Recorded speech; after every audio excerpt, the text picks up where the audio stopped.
Have you ever wondered why some spiritual teachings tell you to manifest your dreams, while others say the key to freedom is letting go of all desire? It sounds confusing, doesn't it? How can both be true? That you can create your reality and yet also surrender completely to what is. Today, we're going to explore this beautiful paradox through the lens of timeless wisdom and the peaceful clarity of Ramesh Balsekar's teachings. Everywhere you look today, people are talking about manifesting. Speak it, believe it, claim it, and it will come. The idea is empowering. It reminds us that our thoughts and emotions shape how we experience life. But often hidden beneath this excitement is a quiet tension, the feeling that something is missing.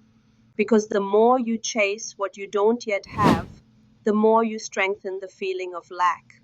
Desire turns into effort, and effort turns into suffering. Now contrast this with the words of Ramesh Balsekar, who said, all desire is the source of suffering. When you stop wanting life to be different, you find peace. According to Ramesh, everything in existence is part of a vast flow, the play of consciousness itself. You don't make things happen, they simply happen through you. This doesn't mean you stop acting or creating, it means the burden of control falls away. Life moves, you respond effortlessly, naturally.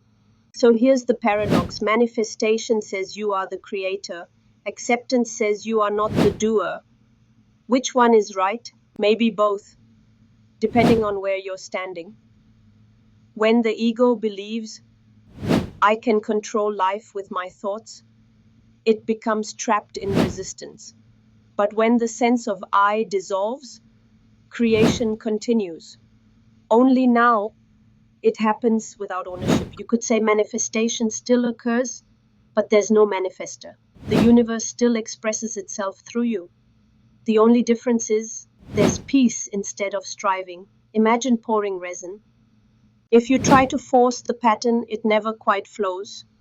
But when you simply allow the resin to spread, guided by gravity by its own nature, the result is often more beautiful than you planned. That's life. The beauty unfolds when you stop trying to control the outcome. True acceptance doesn't mean passivity, it means you act from clarity, not craving. You still make choices, but you no longer cling to results. And here's the irony: when you stop needing life to give you something, life starts flowing effortlessly in your favor. That's the real law of attraction. Not chasing, not forcing, but aligning with what already is. So perhaps the ultimate manifestation isn't attracting things to you, it's realizing there's no separate you who needs to attract anything. Everything that was ever meant to come will.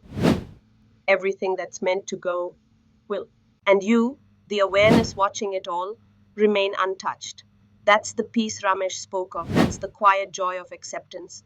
So next time you hear someone say, speak your dreams into existence, remember this. Yes, speak, create, dream, but also stay humble enough to let life have the final word.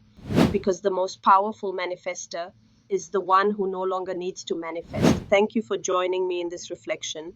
If this message brought you a moment of peace, consider supporting the channel. You can find all links below to stay connected.